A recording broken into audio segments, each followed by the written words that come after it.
ناظرین کرام، بات یہ ہے کہ انسان کا جسم اگر معذور ہو کوئی بات نہیں، انسان کی فکر کو معذور نہیں ہونا چاہیے۔ انسان کا جسم اگر معذور ہو کوئی بات نہیں، انسان کے شعور کو معذور نہیں ہونا چاہیے۔ انسان کا جسم اگر معذور ہو کوئی بات نہیں، لیکن انسان کے نظریے کو معذور نہیں ہونا چاہیے۔ انسان کی عقیدہ جو ہے وہ اتنا مضبوط ہونا چاہیے، ایمان اتنا مضبوط ہونا چاہیے کہ جسم اگر معذور ہو تو ہوتا رہے، لیکن انسان کا عقیدہ کبھی معذور نہیں ہونا چاہیے، اس کا ایمان کبھی معذور نہیں ہونا چاہیے۔ آئیے ایک ایسی ہی بارگاہ میں آپ کو لیے چلتا ہوں، اور ذہن میں رکھیے کہ شہیدان احد کی بارگاہ ناظرین انتہائی ممتاز ترین بارگاہ ہے۔ اسی ممتاز ترین جھرمٹ کے اندر ایک انتہائی ممتاز ترین ہستیاں میں نظر آتی ہیں جن کے گھرانے کو اگر میں فداکاروں کا گھرانہ کہوں تو غلط نہ ہوگا، جن کے گھرانے کو اگر میں جانثاروں کا گھرانہ کہوں تو غلط نہ ہوگا، جن کے گھرانے کو اگر میں رسول کریم صلی اللہ علیہ وآلہ وسلم پر اپنا سب کچھ لٹانے والوں کا گھرانہ کہوں تو غلط نہ ہوگا ناظرین، کہ وہ گھرانہ کہ جس گھرانے سرکار مدینہ صلی اللہ علیہ وآلہ وسلم پر اپنا سب کچھ لٹا دیا، یعنی فدا کا ابی و امی یا رسول اللہ صلی اللہ علیہ وآلہ وسلم،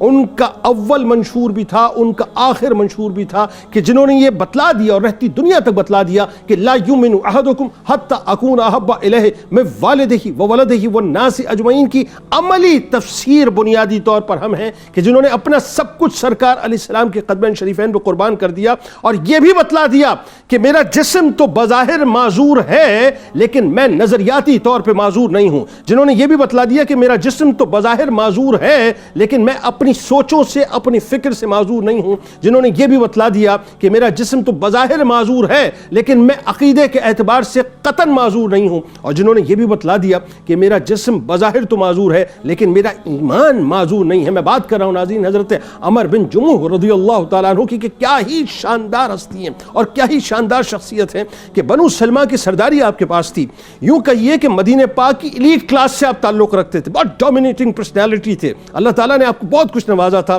ایمان لانے سے قبل بھی سخاوت کا یہ عالم تھا کہ بے انتہا خرچ کیا کرتے تھے، لیکن ایمان لانے کے بعد وہ سخاوت بردرجہ اولا بڑھ گئی، اس لیے کہ سخیوں کے سخی کے در سے جا کر آپ جڑ گئے تھے، اور عالم یہ تھا کہ اللہ اور اس کے رسول صلی اللہ علیہ وآلہ وسلم کی راہ میں سب کچھ قربان کیا کرتے تھے۔ اور جذبہ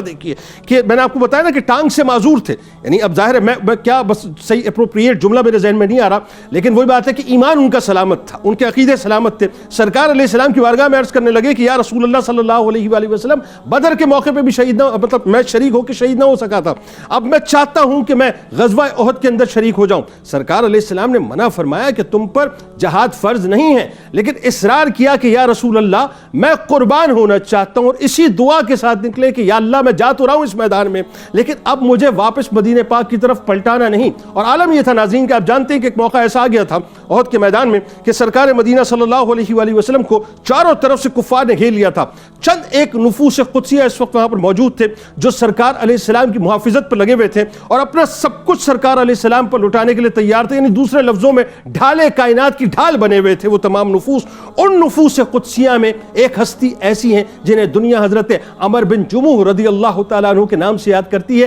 کہ 60 برس سے اوپر کی عمر تھی، 60 برس سے اوپر، یعنی بزرگی بھی تھی، سفید بال بھی تھے، لیکن اس کے باوجود صاحب آپ کا جو ایمان تھا وہ انتہائی جوان تھا کہ بس ادھر ادھر دائیں بائیں آگے پیچھے ہر طرف سے کفار کو ہٹاتے تھے، ان کو واصل جہنم کرتے تھے، اور سرکار علیہ السلام کی محافظت میں لگے رہے، یہاں تک کہ حضرت ابو طلحہ رضی اللہ تعالیٰ عنہ فرماتے ہیں کہ میں نے عمر بن جموح رضی اللہ تعالیٰ عنہ کو لڑائی میں دیکھا، میں نے حضرت عمر بن جموح رضی اللہ تعالیٰ عنہ کو لڑائی میں دیکھا کہ اکڑتے ہوئے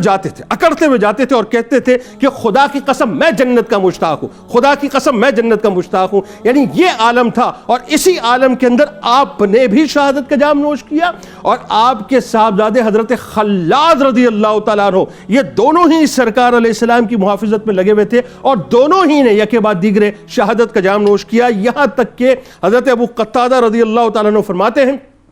کہ جب سرکار مدینہ صلی اللہ علیہ وآلہ وسلم نے حضرت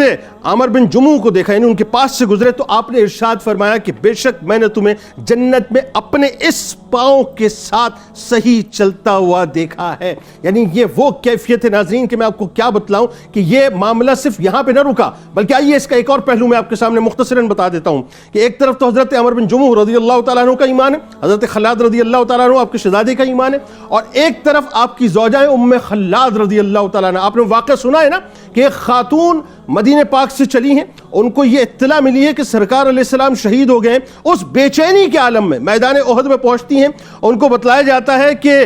تمہارے شوہر نے جو ہے شہادت کا جام نوش کر لیا ہے۔ کہا ٹھیک ہے، لیکن یہ بتلاؤ میرے رسول کیسے ہیں؟ پھر تھوڑا آگے بڑھتی ہیں تو بتلایا جاتا ہے کہ تمہارے بھائی نے بھی جو ہے شہادت کا جام نوش کر لیا ہے۔ ٹھیک ہے، یہ بتلاؤ کہ میرے سرکار کیسے ہیں؟ پھر آگے بڑھتی ہیں، بتلایا جاتا ہے کہ تمہارے بیٹے نے بھی شہادت کا جام نوش کر لیا ہے۔ آپ فرماتی ہیں کہ ٹھیک ہے، یہ بتلاؤ کہ میرے رسول کیسے ہیں؟ اور جس وقت یہ پتہ چلا کہ سرکار علیہ السلام سلامت ہے تو آپ نے فرمایا کہ ساری مصیبتوں کو اب میں جھیل لوں گی۔ یہ گھرانہ وہ ہے ناظرین جو فداکاروں کا گھرانہ ہے۔ اللہ تعالیٰ ہمیں بس صاحب ہمارے ایمان کو جو ہے وہ مضبوط کر دے۔ آج ہمارے جسم تو سلامت ہیں، ہمارے نظریات سلامت نہیں ہیں۔ آج ہمارے جسم تو سلامت ہے، ہماری فکریں سلامت نہیں ہیں۔ آج مجھے کہنے دیجئے کہ ہمارا جسم تو سلامت ہے، ہمارے عقیدے سلامت نہیں ہیں۔ آج ہمارے جسم تو سلامت ہیں لیکن ہمارے ایمان متزلزل ہیں اور معذور ہو چکے ہیں۔ اللہ تعالیٰ ہمارے ایمان کو مضبوط کر دے، ہمارے عقائد کو مضبوط کر دے۔ جسم معذور ہو کوئی مسئلہ نہیں ہے، ایمان کو معذور نہیں ہونا چاہیے۔ اللہ تعالیٰ حضرت عمر بن جموح رضی اللہ تعالیٰ عنہ اور ان کے گھرانے کا صدقہ ہم سب کو عطا فرما دے، آمین۔